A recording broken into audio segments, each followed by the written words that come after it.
Good morning. This morning I was reading Athanasius and I found something that I thought was worth sharing with you about being thankful for what we have. Athanasius, in his third Festal Letter, writes about the purpose of fasting.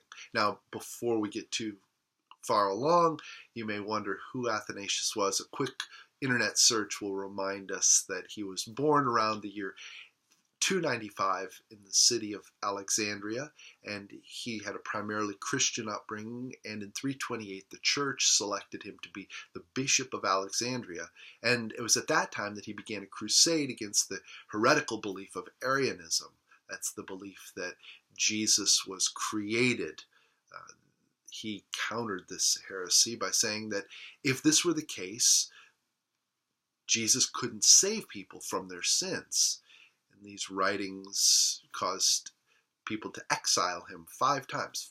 4 different rulers exiled him, but each time his home church accepted him back with open arms. In his third Festal Letter, the second part, he writes about fasting, that the purpose of fasting is to feed the soul. And he writes, "The Lord doesn't allow unthankful people to have peace.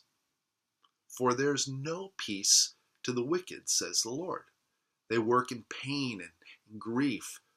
The Lord didn't even forgive the one owing 10,000 talents. For this person, who had been forgiven of great things, forgot to be kind in little things.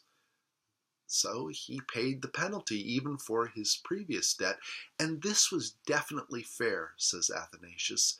For having experienced kindness himself, he should have shown kindness, or he should have shown mercy to his fellow servant. Also, the one who received 1 talent bound it up in a napkin and hid it in the earth, and he was cast out for his unthankfulness. Of course, when he was required to deliver that which belonged to him, to his master, he should have acknowledged the kindness of the one who gave it to him. He should have acknowledged how valuable the gift was, for the one who gave it wasn't a hard master. If he had been hard, he wouldn't have given him the gift in the first place. And the gift wasn't useless. He never found fault with it, for the giver was good and the gift was capable of bearing fruit. Therefore, Christ praises those who enlarge their gifts. He said, "Well done, good and faithful servant. You have been faithful in little. I will place you over much. Enter in the joy of your Lord." Each one of us has many things for which we can be thankful. We can be incredibly grateful to God. We have to go back to the old hymn, count your blessings. But if we're not thankful, we start to miss out on the joys that God supplies.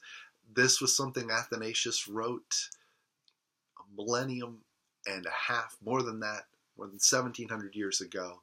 And I think it's appropriate for us today. I hope Athanasius' words have been inspiring to you today. I know that they spoke to me. Have a blessed day.